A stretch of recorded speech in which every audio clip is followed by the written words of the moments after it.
देखिए, क्षितिज का ये पाठ 2 है और शीर्षक है लहासा की ओर। लेखक हैं राहुल सांकृत्यायन। सबसे पहले लेखक परिचय हो जाए, और लेखक परिचय में आप देखिए, इनका जन्म 1893 में उनके ननिहाल गांव पंधा जिला आजमगढ़ में हुआ। आजमगढ़ उत्तर प्रदेश में है, यहाँ उनका जन्म हुआ, उनके ननिहाल में। उनका पैतृक गांव कनैला था। पैतृक गांव मतलब पिता का गांव, पिता से संबंधित गांव कनैला। उनका मूल नाम केदार पांडे था। उनकी शिक्षा काशी, आगरा और लाहौर में हुई। लाहौर आप समझ रहे हैं, जाहिर सी बात है कि उस समय भारत का विभाजन नहीं हुआ होगा, तभी तो इनका जन्म लाहौर में। उस समय लाहौर जो पाकिस्तान का अभी राजधानी है, सॉरी इस्लामाबाद राजधानी है, उसका प्रमुख नगर है ना। एक बड़ा मेट्रोपॉलिटन सिटी है पाकिस्तान का, और वो उस समय भारत में ही था। तो लाहौर में पढ़ता था। उनका मूल नाम केदार पांडे था। पढ़ाई इन्होंने काशी, आगरा और लाहौर में की, और सन 1930 में उन्होंने श्रीलंका जाकर बौद्ध धर्म ग्रहण कर लिया।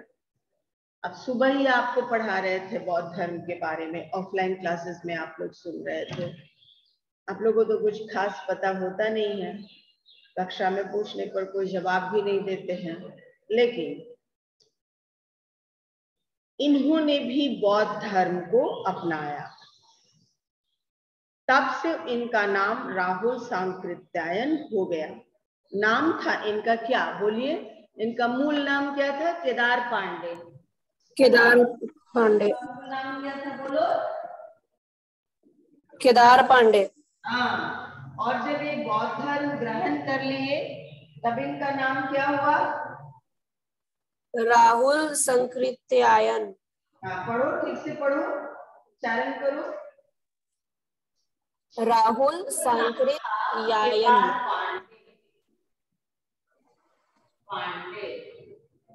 बाद में इनका नाम ये पड़ा राहुल सांकृत्यायन, जब इन्होंने बौद्ध धर्म को अपनाया, बौद्ध धर्म ग्रहण किया, तब इनका नाम बदलकर हो गया राहुल सांकृत्यायन।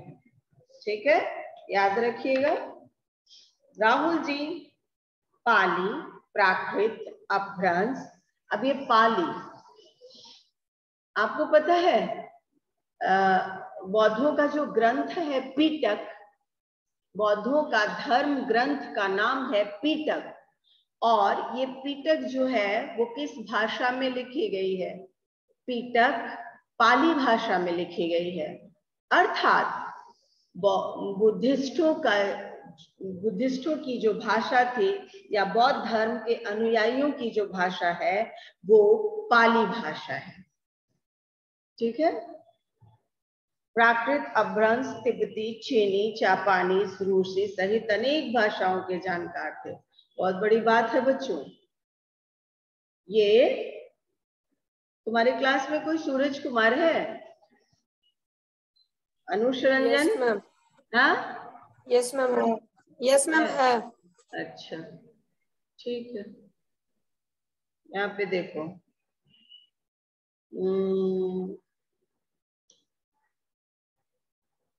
आगरा में देखिए कई भाषाओं के जानकार हैं ये ना। एक व्यक्ति के पास इतनी भाषाओं की जानकारी वाकई काबिले तारीफ है। प्राकृत भी है, पाली भी है, अपभ्रंश भी है, ये तिब्बती भी जानते हैं, ये चाइनीज भी जानते हैं, ये जापानीज भी जानते हैं, ये रशियन भाषा भी जानते। वाह, क्या बात है बच्चों।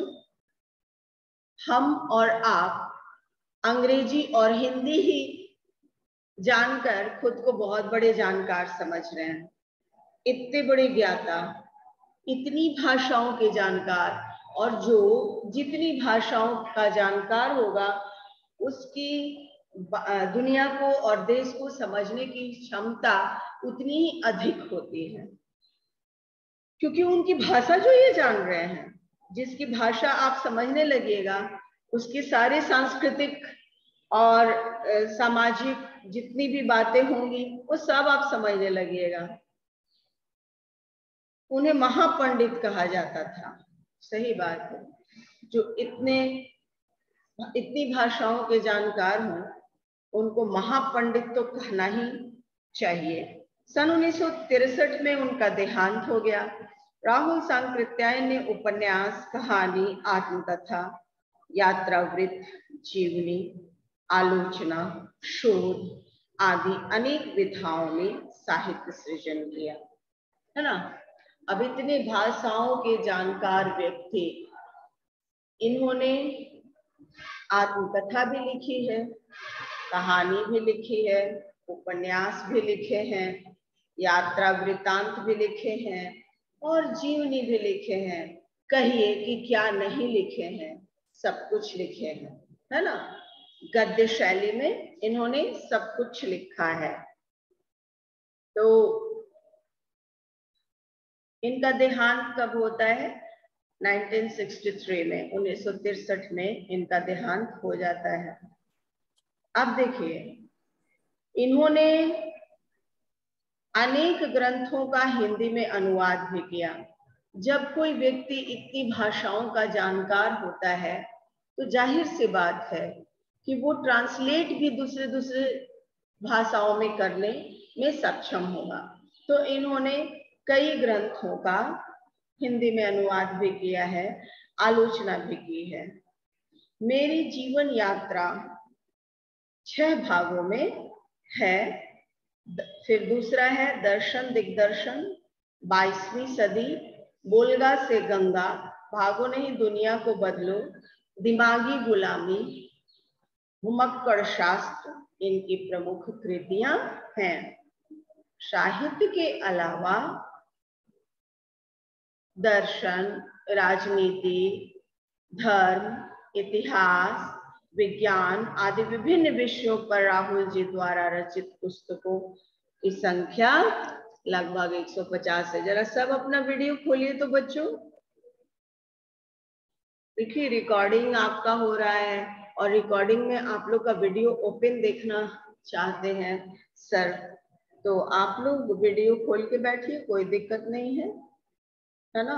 घर में तो बच्चे कलर ड्रेस में होते ही हैं, इसमें कौन सी बड़ी बात है।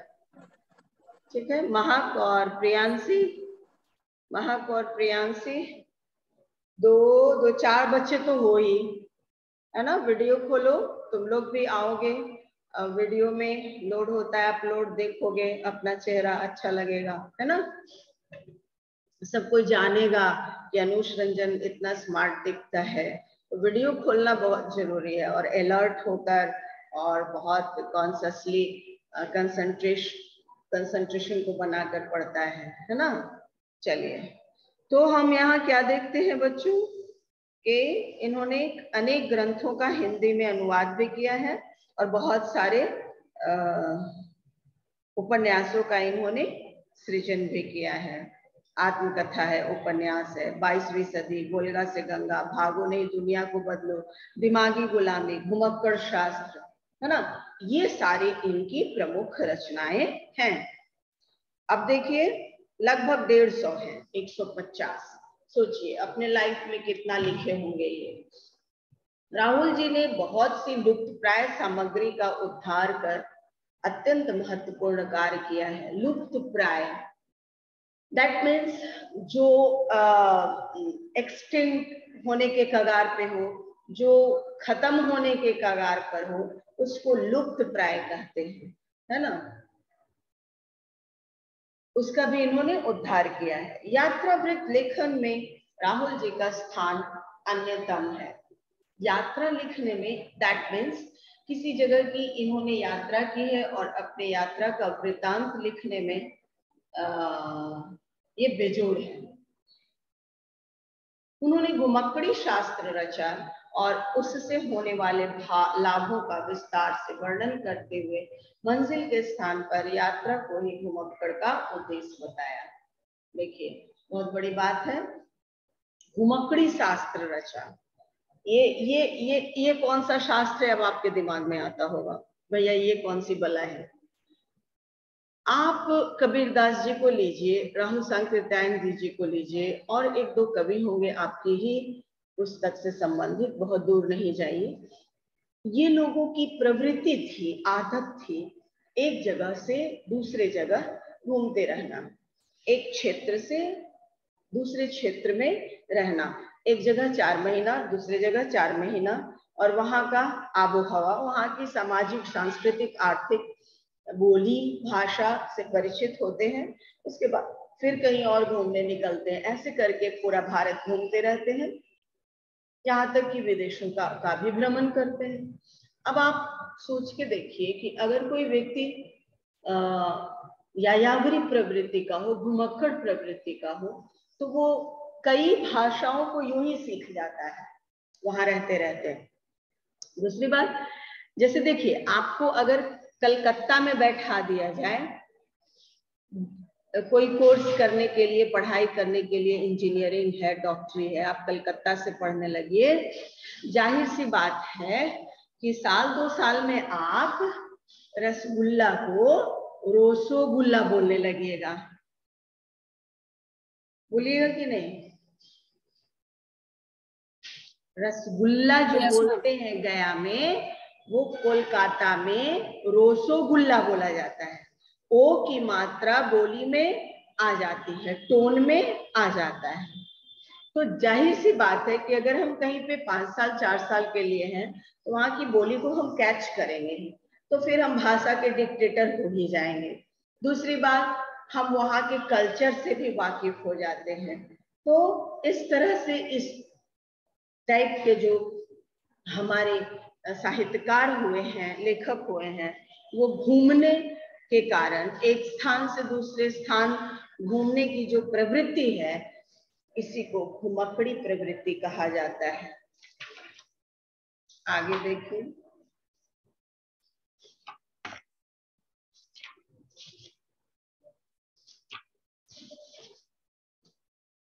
आगे है ज्ञानवर्धन, मनोरंजन, अज्ञात स्थलों की जानकारी के साथ साथ भाषा एवं संस्कृति का भी आदान प्रदान होता है।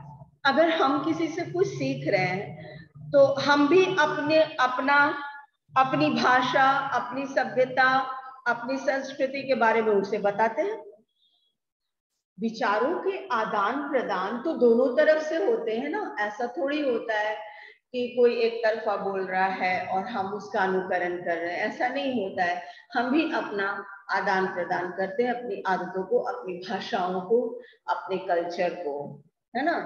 राहुल जी ने विभिन्न स्थानों के भौगोलिक वर्णन के अतिरिक्त वहां के जनजीवन की सुंदर झांकी प्रस्तुत की है। बोली तो है ही, स्थानों के भौगोलिक वर्णन भी है, हाँ, और वहां के जनजीवन की सुंदर झांकी हुई है, जो आप इस लेसन में लहासा की ओर आप पढ़ेंगे, है ना। अब हम तिब्बत की राजधानी लहासा की ओर बढ़ते हैं, हाँ, और लेखक उस जमाने में सफर कर रहे हैं जहां आज की तरह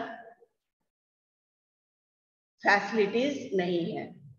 आवागमन की फैसिलिटी, आने जाने की फैसिलिटी आज की तरह नहीं है। इसके साथ साथ हम इस लेसन में इतना ही नहीं देखेंगे, दुर्गम रास्तों से भी परिचित होंगे, उसके साथ पहाड़ी इलाकों का जनजीवन कैसा होता है इससे भी हम वाकिफ होंगे, प्लस तिब्बती लोग कैसे होते हैं, उसके साथ उनका रहन सहन, सामाजिक व्यवस्था, खान पान, कानून व्यवस्था किस तरह की है, इसे भी हम देखेंगे इस लेसन में, है ना। तो यहाँ आप तो 1-2 पन्ना पढ़े भी थे ऑफलाइन में, और बहुत कुछ इसमें देखे भी। अब वहां पर आइए जहां पर इसको मॉर्निंग में छोड़ा गया था। हम घोड़ों पर सवार होकर ऊपर की ओर चले। डांडे से पहले एक जगह चाय पी और दोपहर के वक्त डांडे के ऊपर जा पहुंचे।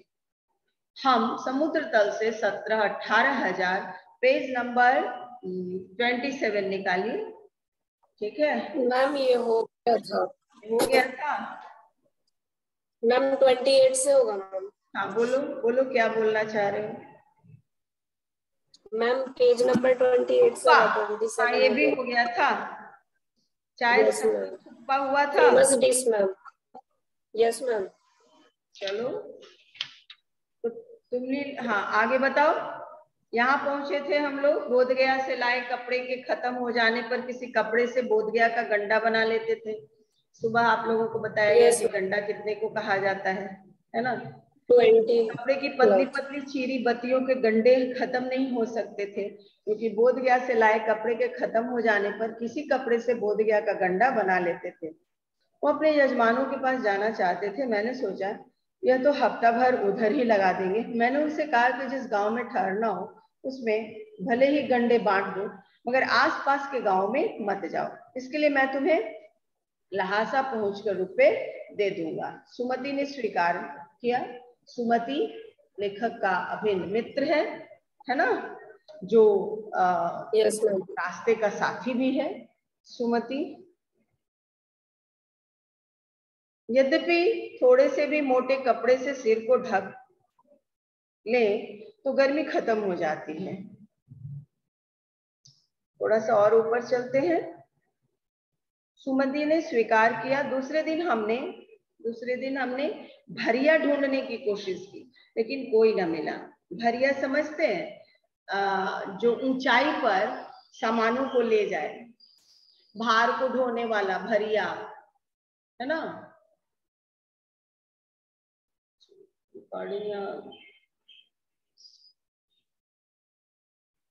तो भरिया उन्हें नहीं मिला। क्यों नहीं मिला? भरिया पर अपने सामान को लादकर ये उतनी ऊंचाई पर जाना चाहते थे, लेकिन वो उन्हें